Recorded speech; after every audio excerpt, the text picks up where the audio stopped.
Hey folks, Rick here. Before we start this video, I want to remind you to make sure to hit that subscribe button. Kind of keeps us motivated to keep producing content. Make sure to ring that bell for notification of future content as it's dropped. Let's get to it.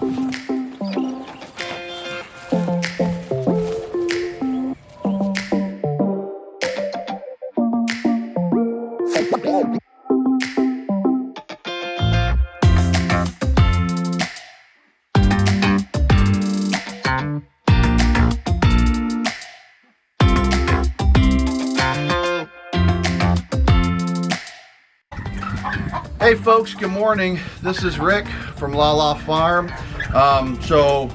Looks like we're gonna make it in Florida to this phase 2 of the pandemic reopening.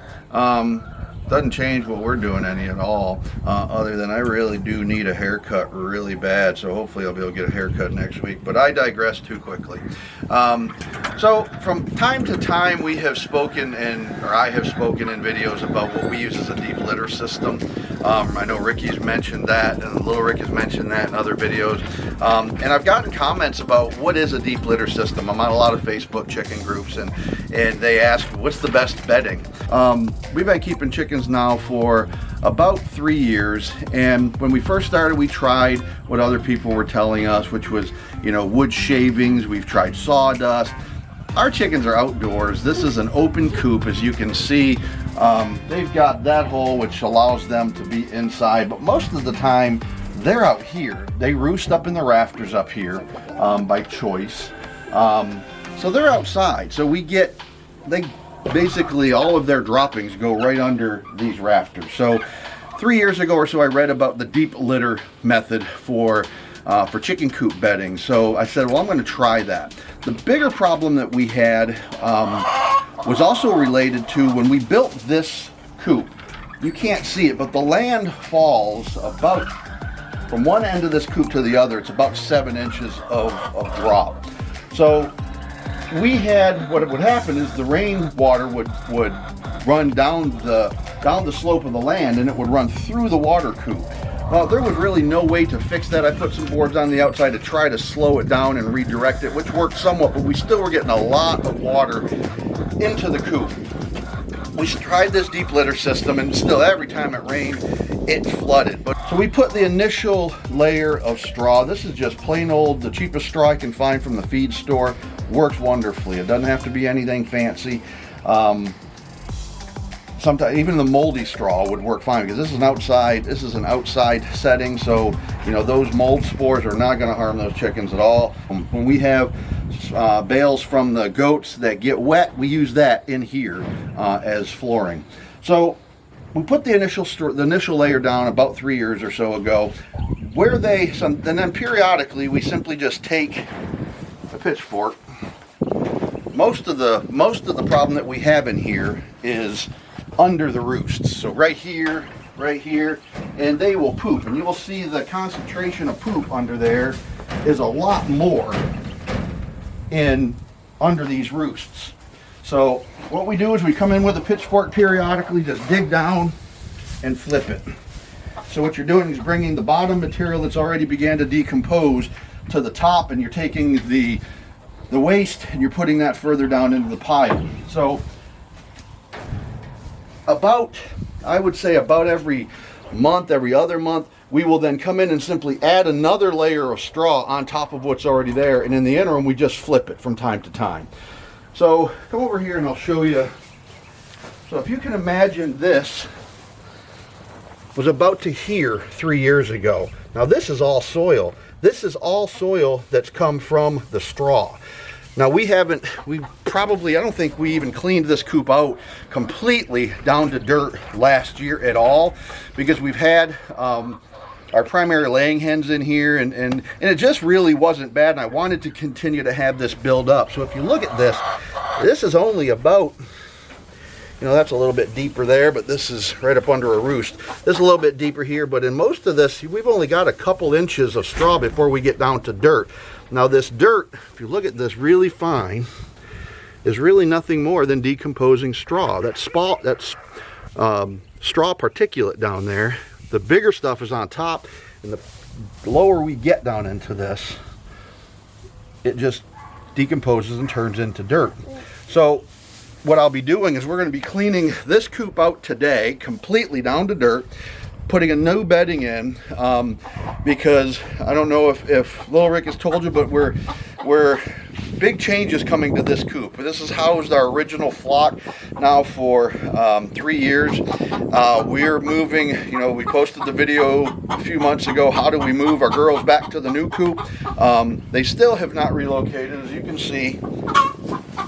There's still some, there's buff, there's a Andalusian over here, an Easter egger, an Oscalorp. So they really have never migrated to the back coop. So tonight we're just going to lock them out, and then I'll end up carrying them back there for as long as it takes to relocate them. I tried some of the methods that people gave us, suggestions. None of it worked. I can't very well confine them into a cage back there.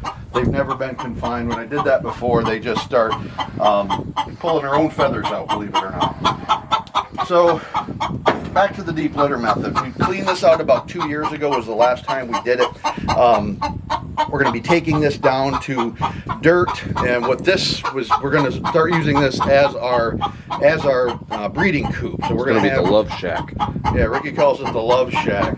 So within here, you know, we've got one rooster right now. I don't know. We've got fertilized eggs. I don't know which ones are fertile, which ones are not. We got 130 hens, one rooster. So some of the eggs that we have, I know are fertile. What we're going to end up doing is putting the rooster in here along with all of the companion birds. So we've got one Easter egg rooster right now. As most of you know, we lost Turkey. We were going to use Turkey for this, but he ended up putting him down a couple of weeks ago.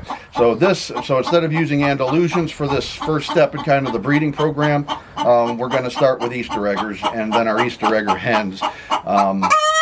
They're going to be in here for the whole month, and then during the time that they're in here in the breeding, Ricky calls it the love shack, during the time that they're in here, we're also going to have on the back side of this is where we brood our young chicks. So any chicks that we get, the initial brooder is on the other side of this for 30 days. So this is going to be cleaned out and readied for the next phase of kind of the LaLa Farm breeding program.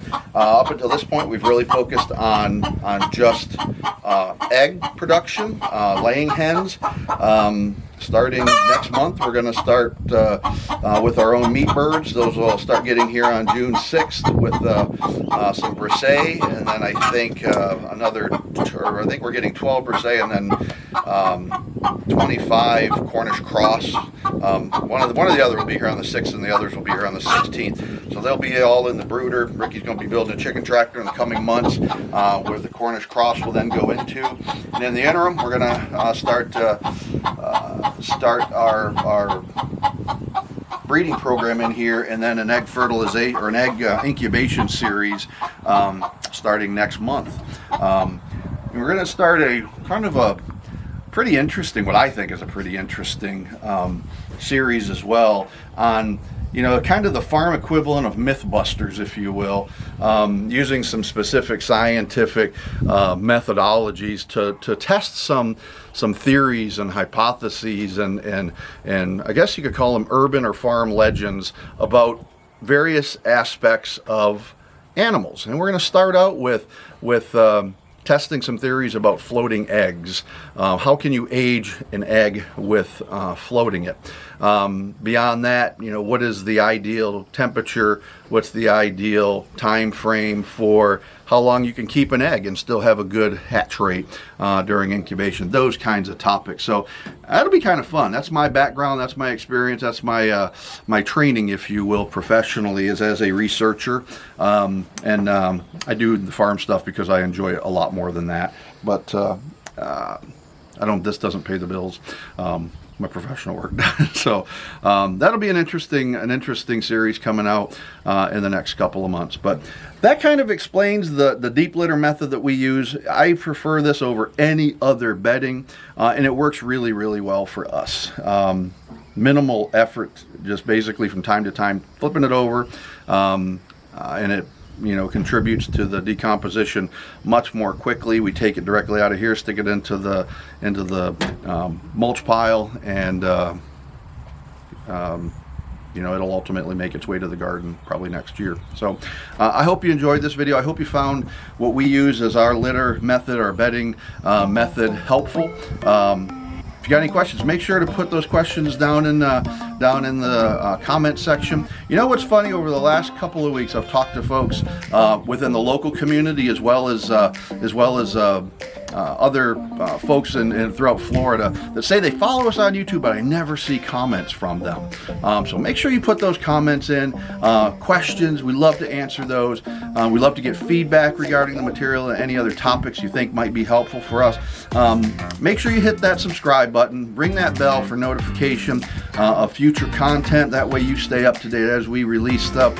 Lil Rick works really hard to get these videos out on Tuesdays and Thursdays on that schedule. Sometimes we hit it right on the mark, sometimes it might be off by a day or so, but be patient. We both got full-time jobs, and we all got full-time jobs, and but we really enjoy what we do here on the farm and want to bring that information and material to you. So in parting, remember the golden rule: always treat others as you would like to be treated. Take care, and thank you for visiting the farm.